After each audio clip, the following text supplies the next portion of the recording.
This is Fresh Air. I'm Terry Gross. When my guest Bart Ehrman was a young evangelical Christian, he wanted to know how God became a man. But now, as an agnostic and historian of early Christianity, he wants to know how a man became God. When and why did Jesus' followers start saying Jesus is God, and what did they mean by that? Ehrman's new book is called How Jesus Became God, The Exaltation of a Jewish Preacher from Galilee. Ehrman is the author of several popular books about early Christianity, including Misquoting Jesus and Jesus Interrupted. He's a distinguished professor of religious studies at the University of North Carolina, Chapel Hill. Bart Ehrman, welcome back to Fresh Air. Explain the fundamental question that you're asking in your new book. Well, the question is how it is that a Jewish preacher who was predicting the imminent end of the age as he knew it and ended up being crucified for his message. How is it that we went from a crucified peasant to the second member of the Trinity? Jesus eventually comes to be seen of as God, and the book is about how that happened. Why did you want to ask that question? In my various books, I tried to deal with big issues, and I think this is the biggest issue I've ever dealt with. And the reason is that if Jesus had not been declared God by his followers would have remained a sect within Judaism, a small Jewish sect. And if that was the case, it would not have attracted a large number of Gentiles. If they hadn't attracted a large number of Gentiles, there wouldn't have been the steady rate of conversion over the first 3 centuries to Christianity. It would have been a small Jewish sect. If Christianity had not become a sizable minority in the empire, the Roman Emperor Constantine almost certainly would not have converted. But then there wouldn't have been the masses of conversions after Constantine, and Christianity would not have become the state religion of Rome.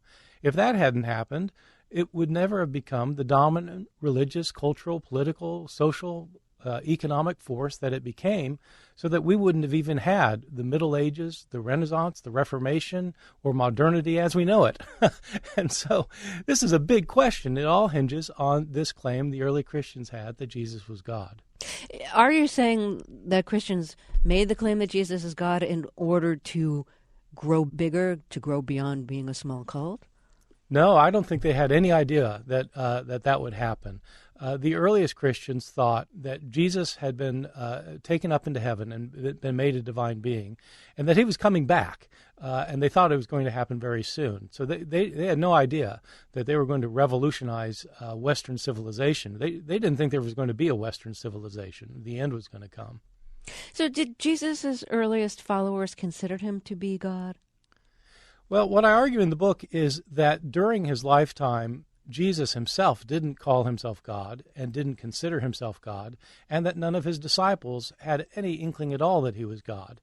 The way it works is that you do find Jesus calling himself God in the Gospel of John, our last Gospel.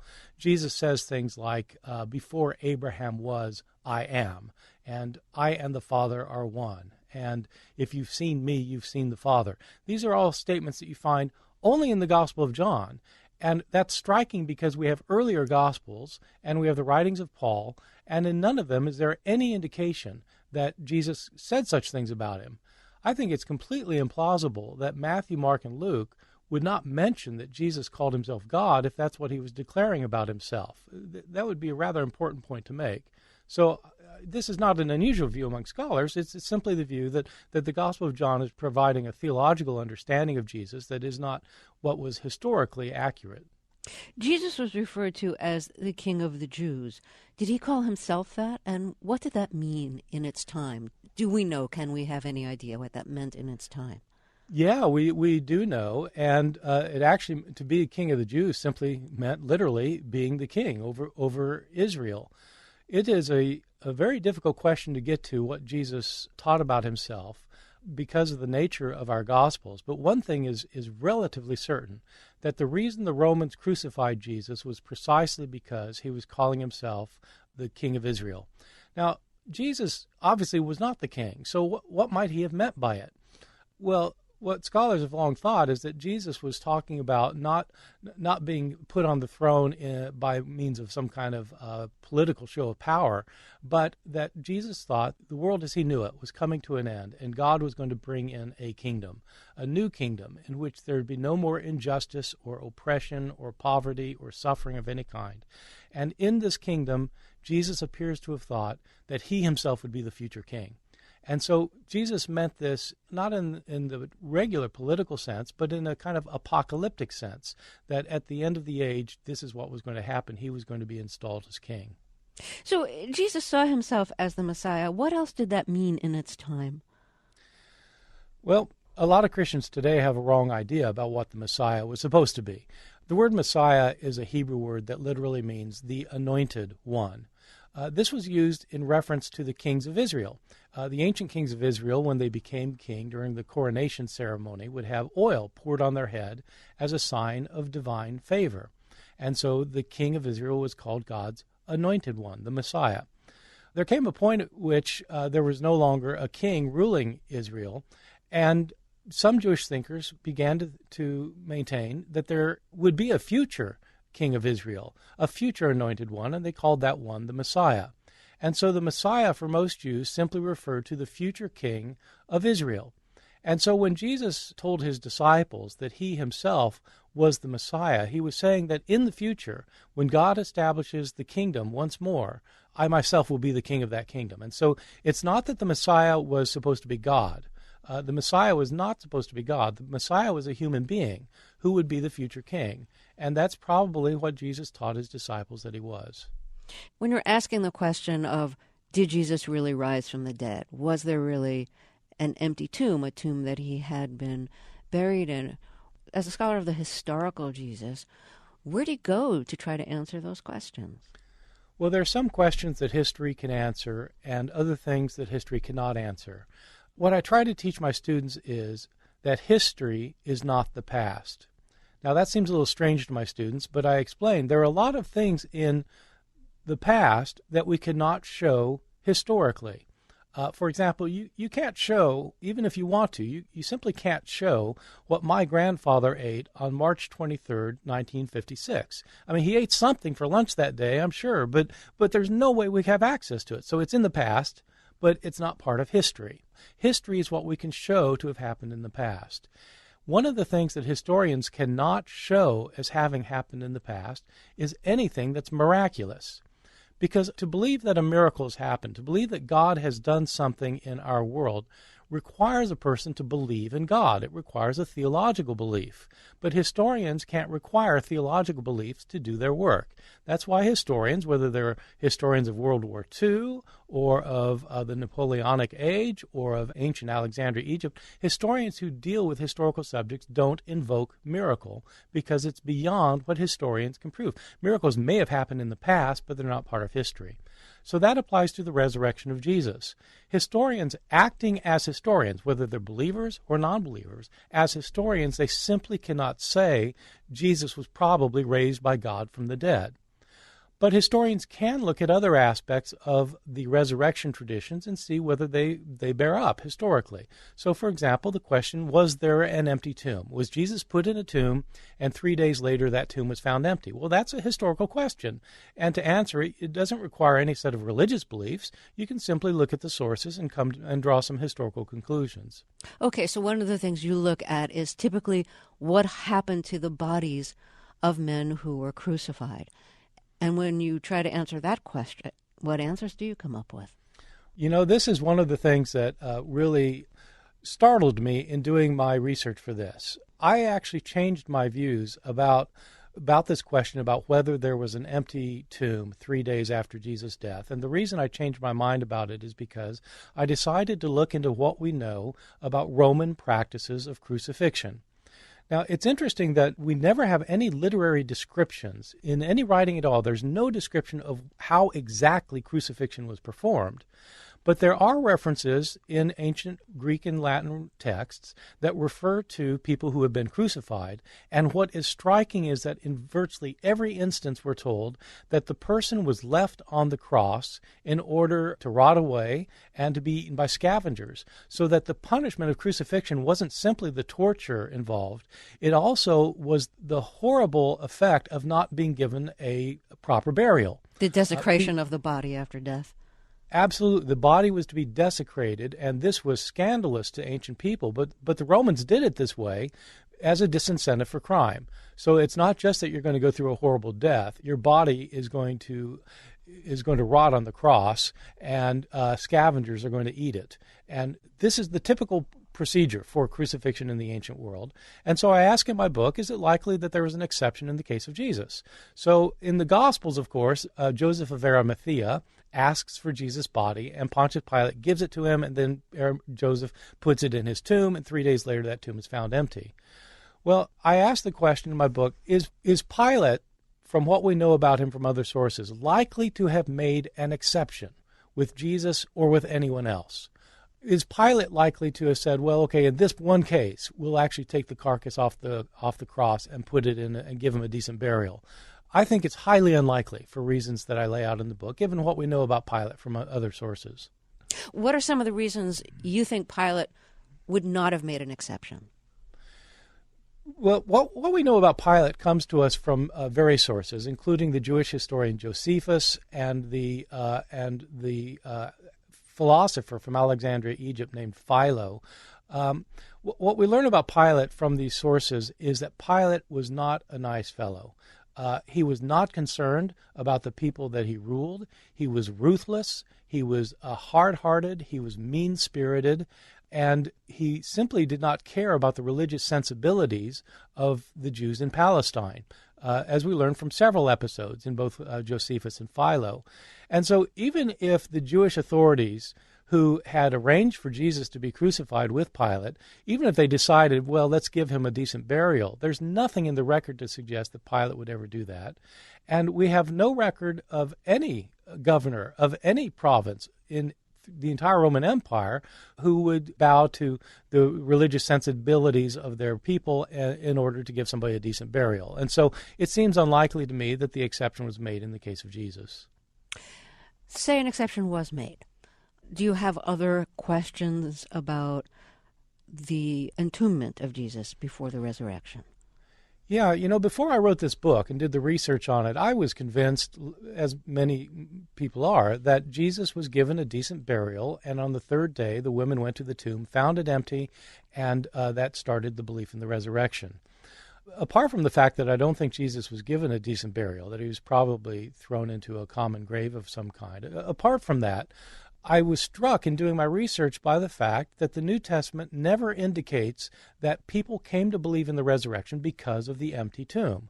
And this was a striking find because it's just commonly said that that's what led to the resurrection belief. But if you think about it for a second, it makes sense that the empty tomb wouldn't make anybody believe. If you put somebody in a tomb and 3 days later you go back and the body's not in the tomb, your first thought is not, oh, he's been exalted to heaven and made the Son of God. Your first thought is, somebody stole the body, or somebody moved the body, or, hey, I'm at the wrong tomb. You don't think he's been exalted to heaven. And in the New Testament, it's striking that in the Gospels, the empty tomb leads to confusion, but it doesn't lead to belief. What leads to belief is that some of the followers of Jesus have visions of him afterwards. Okay, and then you question those visions. What are your questions about the visions? We know a lot about visions from modern research. It turns out that about 1 out of 8 people among us has had some kind of visionary experience in which we've seen something that wasn't really there, and we're convinced that, in fact, it was there. That's a vision. Now, the way I write my book is that I leave open the question of what caused these visions of the disciples. People who are Christian will say the reason the disciples had visions of Jesus after his death is because he was raised from the dead and he appeared to them. And so they would call these visions appearances of Jesus. Non-Christians would look at the same information and say the disciples had hallucinations. And so I got interested in this question of hallucinations and started to look into it. And it turns out that hallucinations are very common among people still today. And two of the most common kinds of hallucinations are of deceased loved ones and of revered religious figures. So in terms of deceased loved ones, sometimes somebody will have a vision of his grandmother in his bedroom a couple weeks after his grandmother dies. That happens a lot.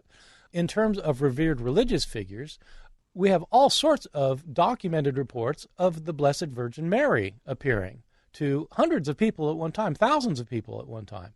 And so in my chapter, I deal with these incidents of visions that we know about from the modern period and from history, and then I point out that a historian, as a historian, can certainly say that some of Jesus' followers had visions of him, and that since they had visions of him, they thought that he was no longer dead. And since they were the kinds of Jews who thought that afterlife was lived in the body, that it wasn't that your spirit lived on after your body died, but that the afterlife was a bodily existence, if they thought Jesus was alive again, they necessarily thought that he was alive again in his body. And this is then what begins the belief in Jesus' bodily resurrection. You write that the first 20 years after the death of Jesus is particularly significant in perceiving Christ as God. What happens during those first 20 years after his death? Those 20 years are really both really important and really mysterious, because we don't have any Christian writings from the period. The earliest Christian author we have is the Apostle Paul, whose letters were written mainly in the 50s of the Common Era. So if Jesus died around the year 30, and Paul's first letter is around 50, and that's our earliest writing, that means that we have a 20-year gap where we have no writings at all by any Christian. And so it's a complicated period to study. What I argue in my book is that in the New Testament, including in the letters of Paul and in the book of Acts, for example, there are occasional passages that scholars have identified as what they call pre-literary traditions. What that means is that the authors are quoting materials that had been in circulation prior to the time of their writing, and so they're pre-literary in their traditions because they've been floating around for a while. What's interesting is when you isolate the pre-literary traditions in Paul, in the book of Acts, that refer to Jesus and his status as the Son of God, what these consistently point to is that Jesus became the Son of God when God raised him from the dead, that it was at the resurrection of Jesus that God made Jesus his Son. This is what I call an exaltation Christology. Christology simply means your view of Christ, and an exaltation Christology is one that says that Christ had been a human being and that God had exalted him to a position of divinity. The earliest Christians, during those first 20 years, the very earliest Christians appear to have thought that that's what happened. God raised Jesus from the dead and made him a divine being. But there's another view of that, which is that, Jesus was always divine. That's right. And what I try to show in the book is that that's a later view within Christian circles, that the initial view, based on these pre-literary traditions, is that Jesus is exalted to be divine, and that as Christians thought about it more and more, they try to put it all together. And so the first Christians, as soon as they believe in the resurrection, they think God has taken Jesus up into heaven, he's made a divine being. Then they thought, well, it wasn't just at his resurrection, he must have been the Son of God during his entire ministry. And so Christians then started saying, he must have been made the Son of God at his baptism. That's a view that you appear to get in the Gospel of Mark, which begins with Jesus being baptized and God declaring him his Son at the baptism. As Christians thought about it more, they started thinking, well, he wasn't just the Son of God during his ministry, he must have been the Son of God during his entire life. And so they started telling stories about how Jesus was born the Son of God. And so there developed traditions about Jesus being born of a virgin. And so in our Gospels written after Mark, Matthew, and Luke, Jesus' mother is a virgin so that he's the Son of God from his birth. As Christians thought about it more, they thought, well, he wasn't just the Son of God during his life. He must have always been the Son of God. And so then you get to our last gospel, the Gospel of John, where Jesus is a pre-existent divine being who becomes human. That point of view I call not an exaltation Christology, not going from a human to being made a divine being.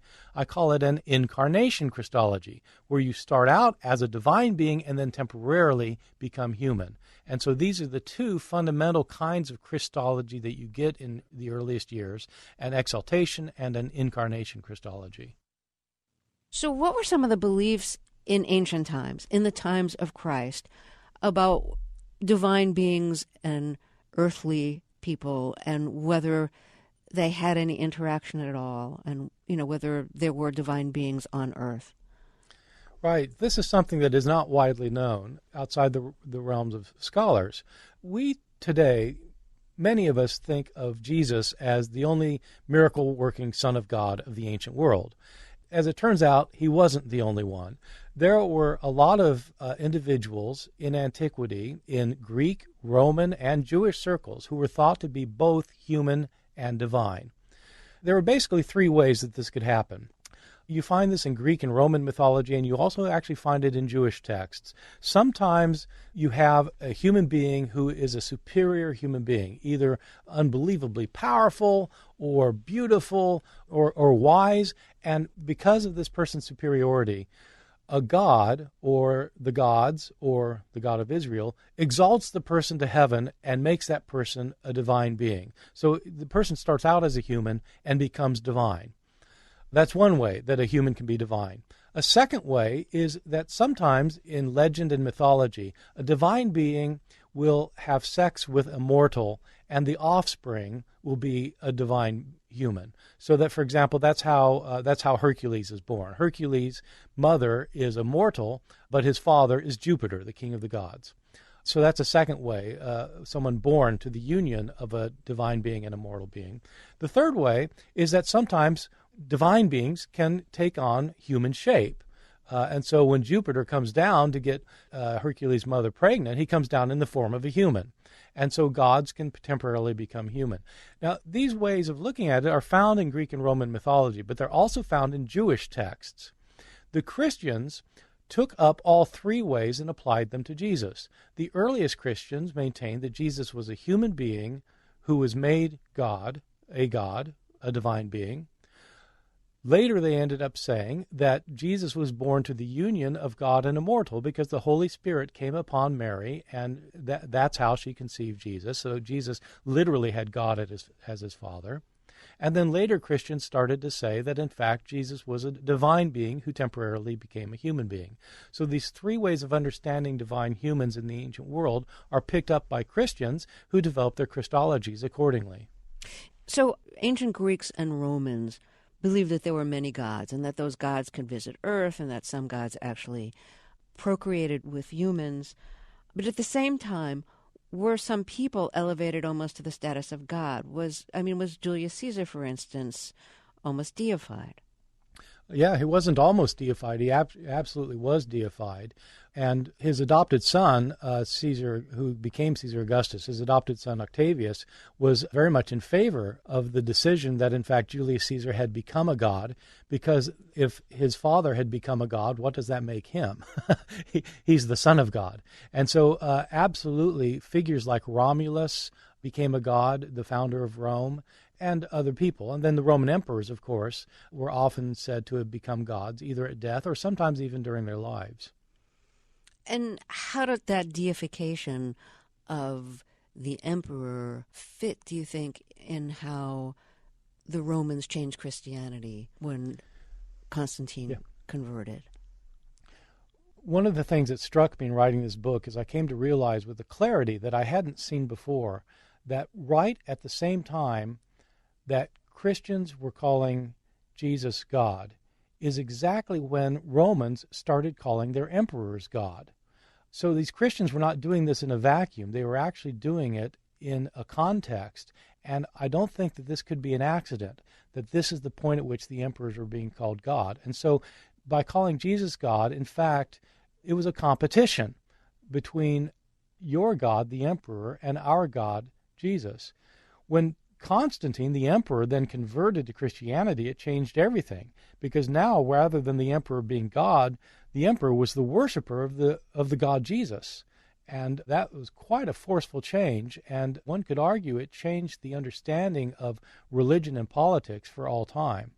So you described how in ancient times Greek and Roman mythology have gods who come to earth, they have gods who mate with humans and have offspring. And you say that the whole debate over the nature of Christ came to a head in the early 4th century after the Emperor Constantine converted to Christianity.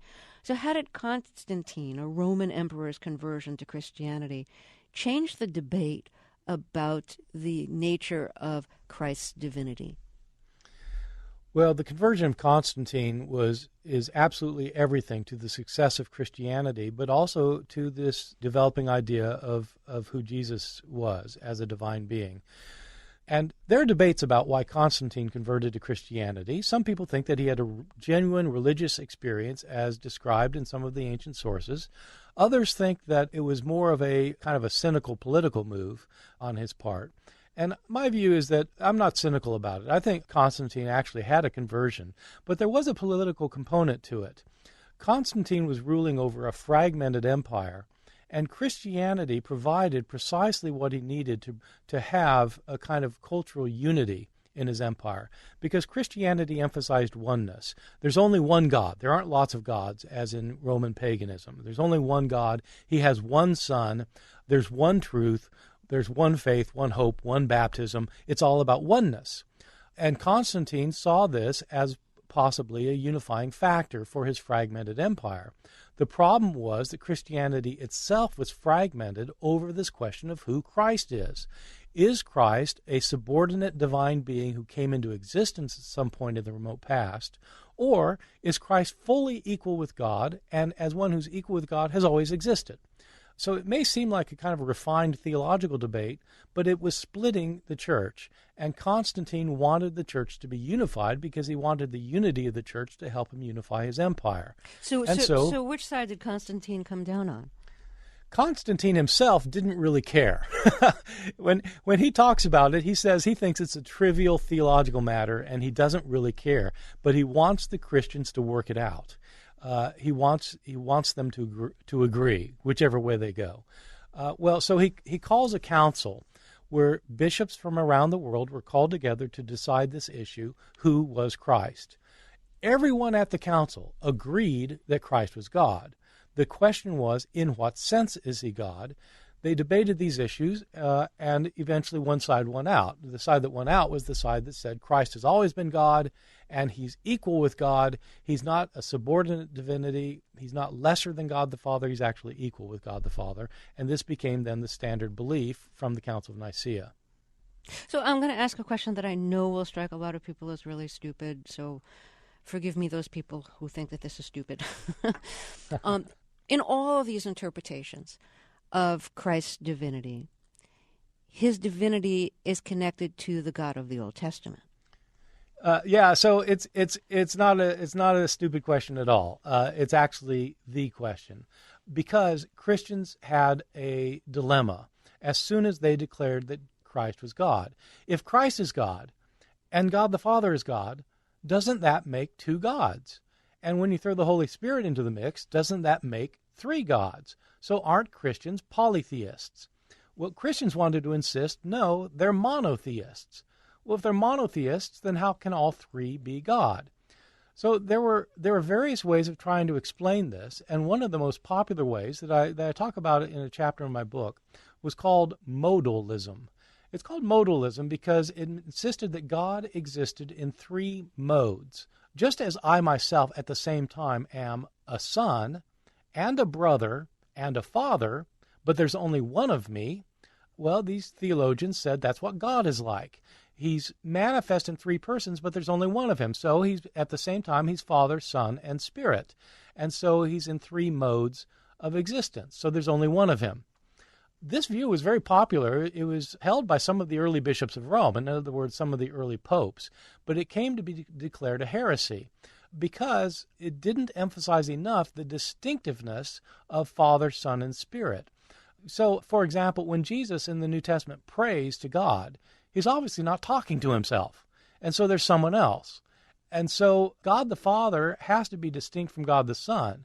And the church fathers who argue this have all sorts of clever ways of trying to demonstrate this, one of which is, if you've got a son, that means you're the father. But if you're the father, you can't be the son to yourself. You can't both be and have a son and be one person. So this was the controversy that led to the formation of the doctrine of the Trinity. The doctrine of the Trinity says that there are three distinct persons. They are distinct. They're not the same. They're all three different persons. They are all equally God, and yet there's only one God. Now, the best theologians have always classified that as a mystery, which means that you can't understand it with your rational mind. If you think you do understand it, then you misunderstand it. But you have the three persons, all of them equally God, yet there's only one God. So I ask this especially for people who aren't Christian. What is the Holy Spirit, and where does it fit in the Trinity? So throughout the Hebrew Bible, the Spirit of God appears on occasion. Including Genesis chapter 1, God creates the heavens and the earth, and the Spirit of God hovers over the water. So the Spirit of God seems to be something separate from God himself. And in the New Testament, Jesus talks about when he leaves this earth, the Holy Spirit will come as his replacement. And so it came to be thought that God existed, but that God had a spirit that was a separate being from him. And so the Christian theologians in the 3rd and 4th centuries started thinking that this third person was also part of the Godhead, so that you had not only God the Father in heaven and Christ his Son on earth, but also the Spirit who is among his people. And so that became part of the doctrine of the Trinity. Do you see the doctrine of the Trinity as almost being a transition in the Roman world from believing in many gods to monotheism? Well, it has been seen that way, and in the debates over the Trinity, when there were people who wanted to insist that the three persons are all distinct from one another, the Christian opponents said, you're polytheist like the Roman pagans. And so the balancing act was very complicated because Christian theologians wanted to insist that the Son could not be the Father, and the Spirit was not the Father or the Son. They're all different, and yet there's only one God. And so they ended up with a paradoxical affirmation that you have one God manifest in three persons. The three persons are distinct, but they're not different in degree, and they're not different in kind. They're all equally God, but there's only one God. And so this ends up then being a paradoxical affirmation. Your book, How Jesus Became God, is published to coincide with Easter, and Easter, of course, celebrates the resurrection of Jesus, something which your book challenges as not having actually happened historically.